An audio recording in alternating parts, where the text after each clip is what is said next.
Yes, we come to you once more from the Secretariat of NINAS. It is one thing to complain, raise alarm, make suggestions for how, just lament.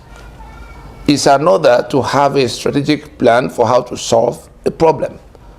Everybody has been talking about the constitution that has to be done away with. Everybody has been talking about restructuring. Everybody has been talking about even the ones that say they want to leave the union. The ones they say they want referendum now. Do a nation, Biafra nation, resource control. All those things that you want changed from what Nigeria is, offering you as at now.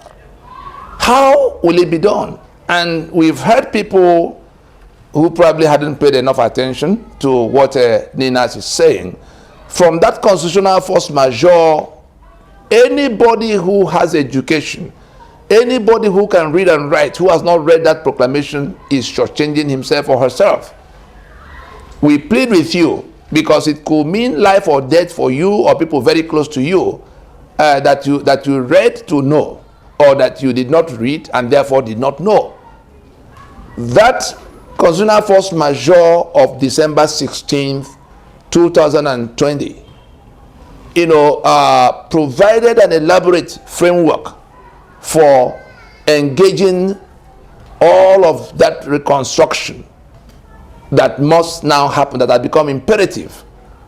Whether you want outright exit from the union of death Nigeria has become for everybody, or you want a return to the autonomy levels agreed at Lancaster House, that's regional autonomy, or you want to control your resources and your environment.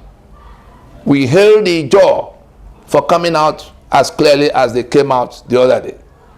And we rebuke the Obasanjo that was trying to rebuke them for speaking up.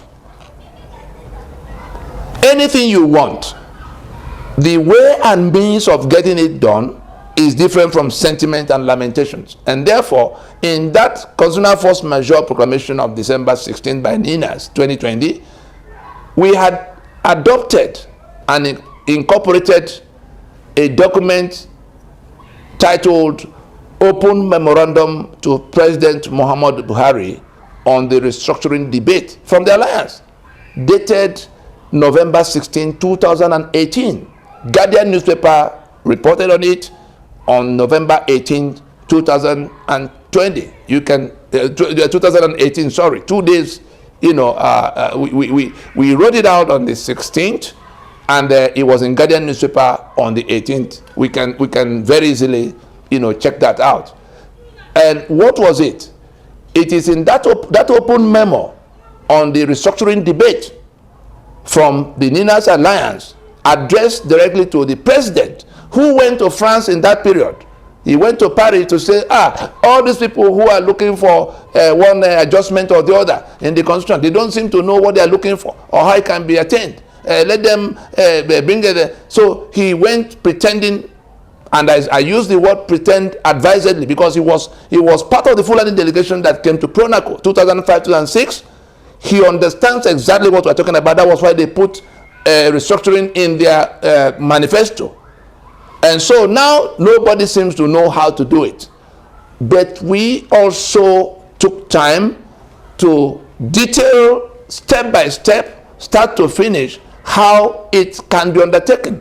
We have acquired a body of knowledge on this subject matter, coming from NADECO to the Pronaco that took 2 years to bring all the nationalities together to look at the options available to us, and moving on to the MNN that took this constitution to court in 2007 to say we didn't make it, and all of the things that led to the Solemn Assembly, the joint multi-regional actions that became the Solemn Assemblies that we saw in Port Harcourt in April of 2015, in Ibadan in September of 2017, and in Makurdi in July of 2018. Those processes have become a body of knowledge sufficient to solve this problem that is looking intractable. And so that open memo is simply, to identify the two-step procedure. Anybody who is talking about calling national conference, or Basojo called national conference, Jonathan called national conference, the reason those conferences didn't work was because the modalities were wrong. If you call another conference today to say, oh, come, let us all reason again, you are going to fail as woefully, even more woefully. What needs to be done is in two stages. That is why we put those 5 points of proposition in our proclamation. Anybody who will read those 5 points will see exactly how we can come to those two stages. We must accept that that constitution we have now cannot carry us anywhere. We must accept that it has to go. We must accept that we can't go to another election under it, so that we can put a time frame. Otherwise, we'll be at this discussion under 10 years, and people will be dying in millions. And so we come down to that open memo. We adopted and incorporated it in that December 16 proclamation of 2020, so that in one hand we had stated clearly what the problem is and what the solution should be. On the other hand, by adopting that open memorandum on the restructuring debate from this alliance, we also placed on the table a step-by-step articulation of how to undertake that fundamental reconstruction that we can no longer postpone. Let nobody from after this broadcast, let nobody come saying we don't know what to do or how to do it. We challenge those who may want to say so to go to the website of NINAS to read that open memo. You can even Google it, open memorandum to President MUHAMMADU on the restructuring debate from this alliance.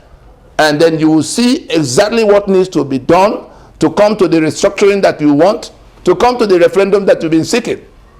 If we go in this sequence, we can guarantee that these problems will be solved and everybody in self-determination will get to where they want to go.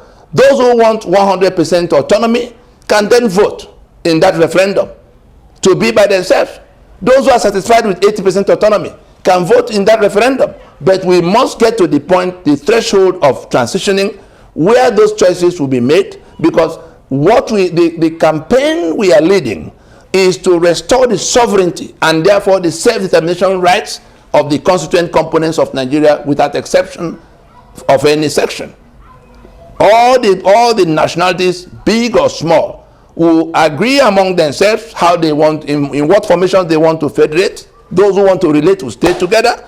Those who don't want to relate will say so by making maps that will exclude other people. But the whole thing is to accept now that we must go to taking that decision on how we want to live. The decision we took in 1960 at Lancaster House has been overtaken, and that is what we have to resolve now. If we do not act quickly enough to resolve it together, those who are being killed across the Middle Belt and the South, those whose future have been ruined, who are roaming all over the world, young people who are fleeing from Nigeria, I tell you, the right to self-determination, which is what they seek now, whether they are asking for restructuring or they are asking for Oodua Republic or Biafra Republic or whatever it is, or resource control, all of those things are issues of self-determination arising from the constitutional grievances imposed by the unitary constitutional arrangements. They are all connected. They are just a matter of degree of autonomy that will be acceptable to them. The process, the procedure by which that choice has to be made is what NINAS has placed on the table. Anybody who is not already a part of it, anybody who is not already a part of the campaign to shut down the journey to another election under the 1999 constitution is a part of the problem. Silence is not golden here. Silence is complicity.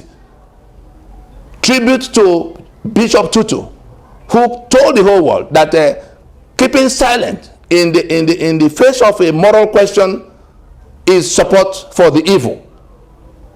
Let us stand up now and join in insisting that we should go and that we must solve this problem now, other than waiting for it to consume everybody. The process for doing it is clearly articulated in that open memo. A word is enough for the wise.